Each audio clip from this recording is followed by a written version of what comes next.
Welcome back to the Inner Journeys, Outer Adventures podcast. I'm your host, Corey Jacobson. Today, what I want to talk about is less about optimization, more about what actually is going to change your health and change your life. So I think with social media, everybody's looking for the next hack, the next supplement, the next thing that is going to magically make you a healthier person or feel better or look better. And the truth of the matter is, there are really three things that is going to change how you look and feel. That is sleep, that is exercise, and that is diet. The things you put in your body, how you push your body and challenge it, and then high quality sleep, like actually getting sleep. People that run off 3-4 hours of sleep blow my mind because I don't understand how you function as a person if you're only getting 3 to 4 hours of sleep every single day. When you could be feeling so much better and functioning so much better when you sleep 7 to 8, even if it's just 7. 7 hours is a great spot to be. So rather than focusing on supplements, the next big supplement, magnesium or fish oil or whatever, while they are important, they is not the end-all be-all for your health. It will not make or break you if you are taking or not taking those supplements. Red light therapy is another new one that's coming out that's everybody's raving about, and like everybody's trying to buy these new red light therapy panels, and they're trying to improve their skin health, which it will do, trying to improve their mitochondria by showing red light on their body. There are better things to do than sit in front of a red light. Cold tubs, while I do cold tubs and I love the way I feel when I'm in them, is not the most important thing for you to do. So all these other health hacks out there, screw them all. Focus on the big three, which is sleep, exercise, nutrition. If you can nail those, you're going to feel better as a person. So let's talk about sleep. If you went from 5 hours of sleep to 7 hours of sleep, 5 hours is essentially sleep deprivation. You're depriving yourself of sleep if you're only getting 5 hours of sleep every single night. Now, there are some outliers out there where people can actually normally function and feel good off 5 hours, but that's a very small percentage. That's like 1 to 5% of people out of the billions of people in the world. So don't think that you're that magical person. Lacking sleep makes it harder for you to concentrate. It takes longer to react to things. It's almost like if you were drunk.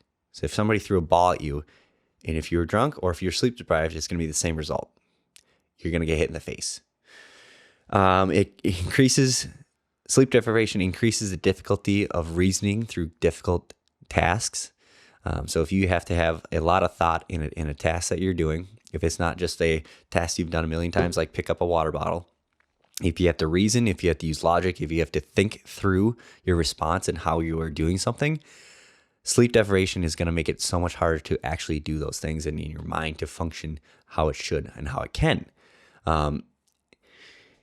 If with sleep loss, it leads to challenges at work and daily life. So work, school, daily life, these are all things that you actually have to think through and utilize your brain to its full potential.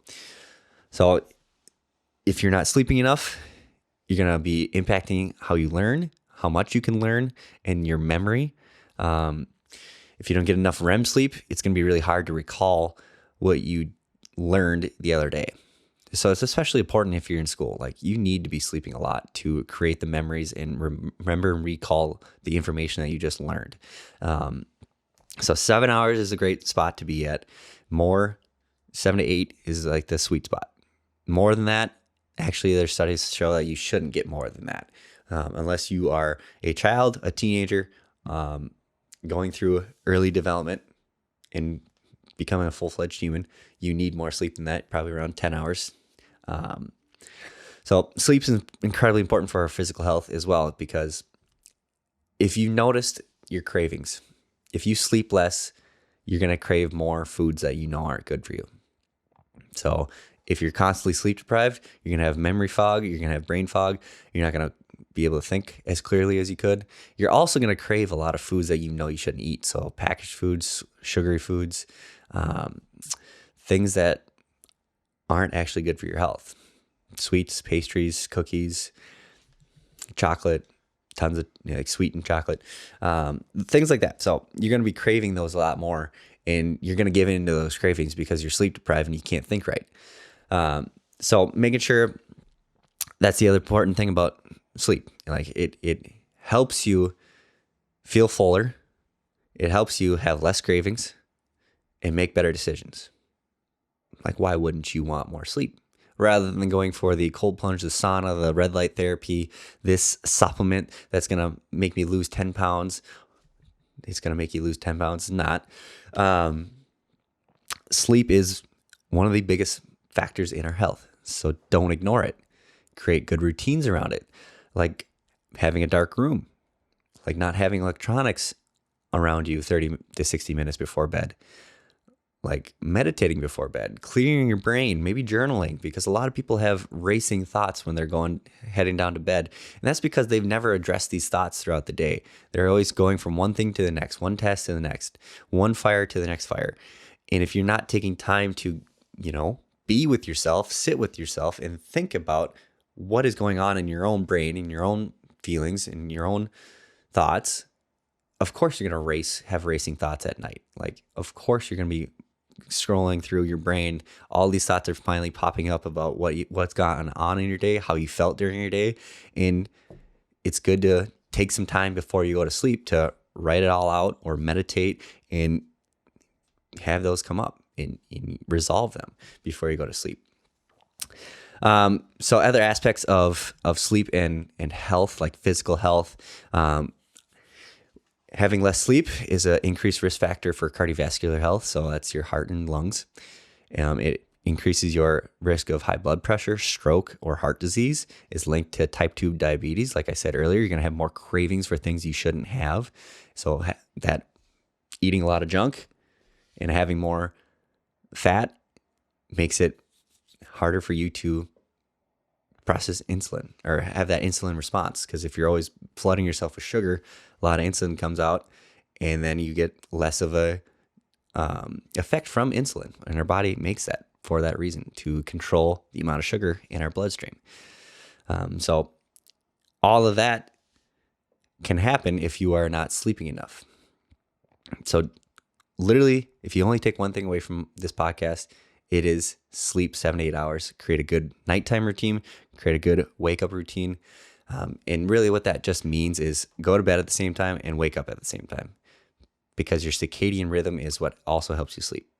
So getting light in the morning, shutting off artificial light, blue light at night, 30 to 60 minutes before you go to bed, is a great way to have a good sleep pattern, and it'll make you feel more restful, and it'll actually make you feel like you can fall asleep at the same time and wake up at the same time. And you won't even need an alarm to wake up at that time, because your body's just so used to doing it.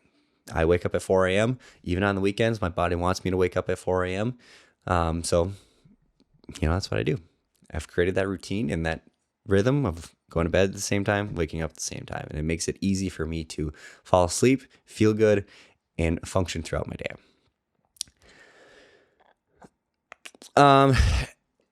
Other things that it helps, like if you actually get 7 to 8 hours of sleep, it improves your mental function.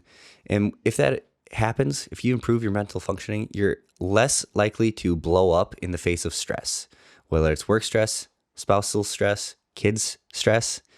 You're less likely to blow up in front of people because you can handle the stress better. So you can recall things better. You can handle stress better. Your immune system works better as well. If you're getting sick all the time, maybe look at what your sleep habits are. Second big rock, I would say, is diet. It's more important than exercise because you can't out-exercise a bad diet. So with exercise or diet, it's the most important thing you can do is what you put in your body, because that's going to affect how you feel every day. It'll affect how you sleep as well. What you eat and how much you eat is the biggest factor in your metabolic health. And metabolic health just means your system of muscles, of your stomach, pancreas, kidneys, liver. All of those are encompassed in metabolic health, with insulin resistance as well. That's another part of metabolic health. So metabolic diseases includes high blood pressure, high blood sugar, excess body fat around your waist, and above normal cholesterol levels. So it's estimated that more than 30% of the U.S. population has metabolic disease. Now, metabolic disease is a kind of over encompassing of everything. So type 2 diabetes would be part of metabolic disease.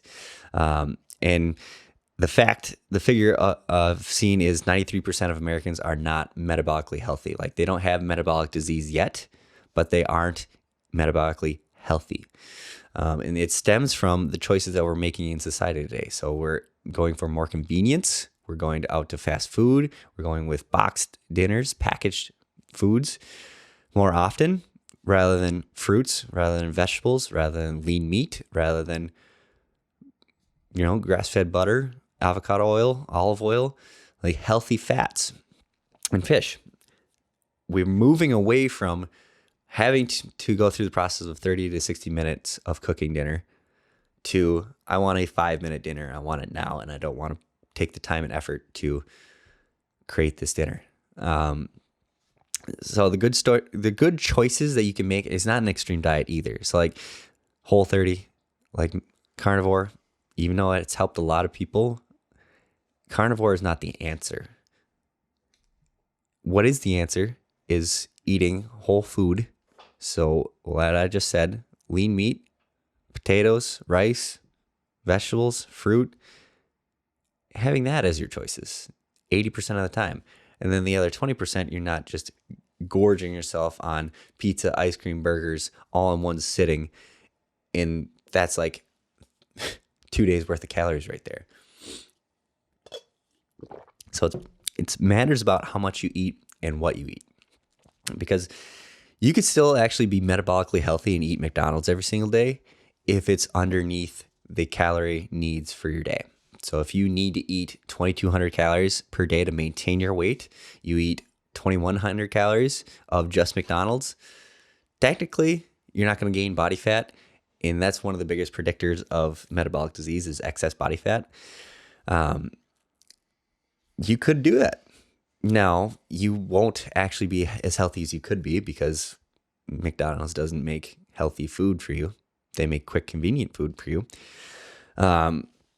So you need to be able to eat enough to sustain your weight, have more protein because that's more satiating, and fat. Usually protein has some fat in it.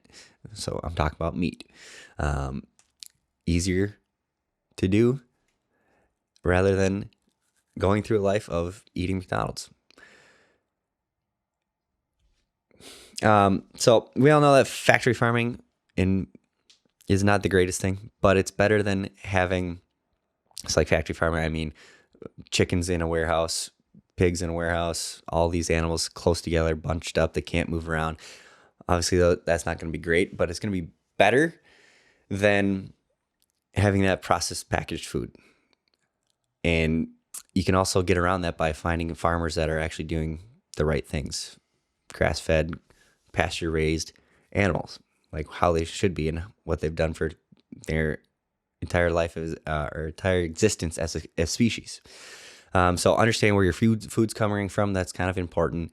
It's not as important as actually just eating whole food and real food rather than always going out to eat something else. So another big thing to ask yourself with your diet is, can you identify where this food came from? Can you identify what it used to be? Like a blueberry, you can obviously identify where that came from and what it used to be. Broccoli, again, you can identify what it is and what it used to be and where it came from. Pork chop, you're going to know exactly where that came from. Now, obviously the farming way of doing it is different, but just knowing that there is a minimum amount of processing to get you that product, that food product. Now, if it's in a box and it looks like a square cracker, there's a lot of things that has to happen for that square cracker to come into your house. So many different things that they have to take out and then try to put back in, and it just doesn't work as well for our bodies as humans. So making sure for this second big rock is knowing partially where your food comes from, knowing what it is and how it got to you, and eating more whole foods. Eating enough to sustain your body weight, and maybe every once in a while you go a little bit over that, but not every single day. The third biggest rock is exercise. And exercise is more than just lifting weights. It's more than just running. You need to do both a cardiovascular exercise and a weightlifting exercise for you to be at optimal health and actually affect the way you look and feel every single day. Because just weightlifting isn't enough. I found that through my life. I was a big weightlifter, and it's actually the only thing I ever wanted to do. I never wanted to do any cardio training because the cardio training I was doing was high intensity, and it made me want to vomit every single time I did it. So finding a different way of doing cardio training, which I think low and slow is way better than the HIIT interval training.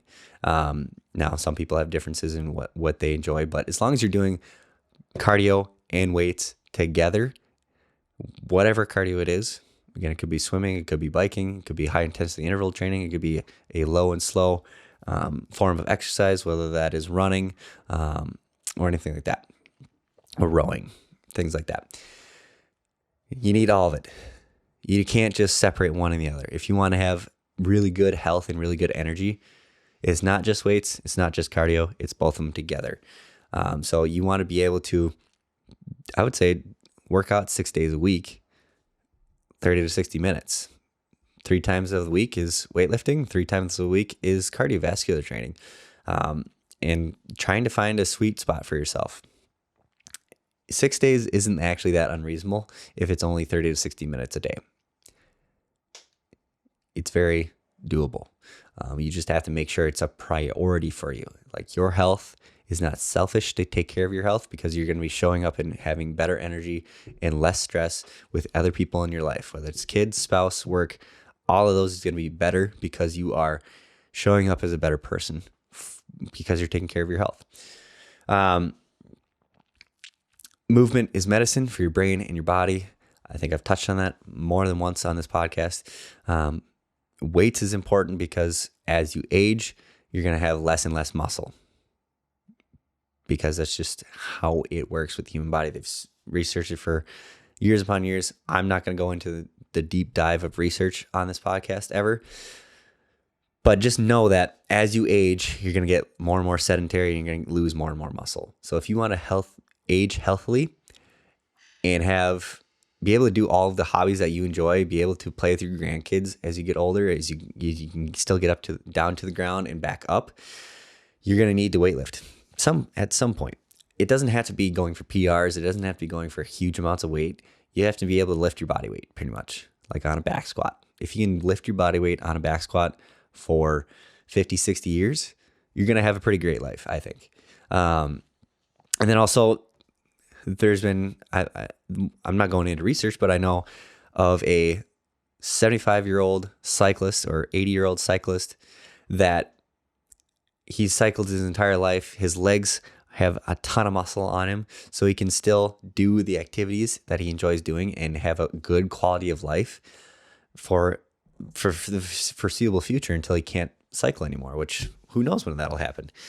Age is always going to catch up to us, but it matters because you can have a better quality of life for a longer period of time than if you didn't exercise at all.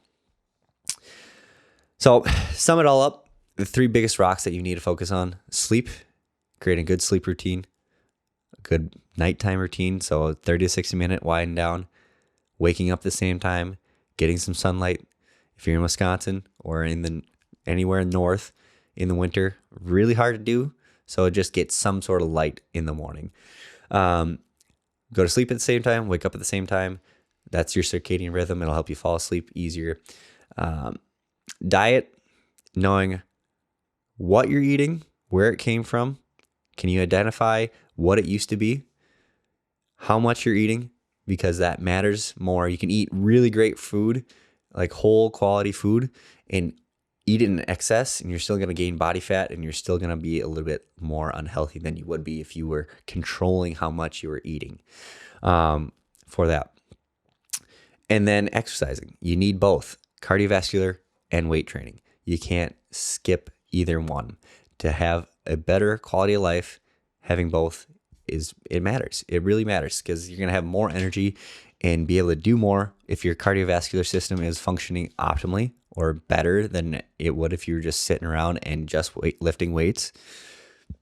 And you're going to need to be able to get off the ground and get back up and hold kids, pick up groceries, grab things from above you, bring it down low, for a long period of time to have a good quality of life. So you need to lift weights as well. Those are the three biggest rocks that you need to focus on, and screw the rest of it. Screw the supplements, screw the red light therapy, screw the cold tubs, screw the saunas. If you just take care of those three big rocks, you're going to have a much improved life. Don't listen to anything anybody else is telling you. You can't skip sleep. You can't skip a poor diet. You can't out-exercise that. And you need to do cardiovascular training and weightlifting. Thank you for listening. This has been the Inner Journeys, Outer Ventures podcast. We'll see you next time.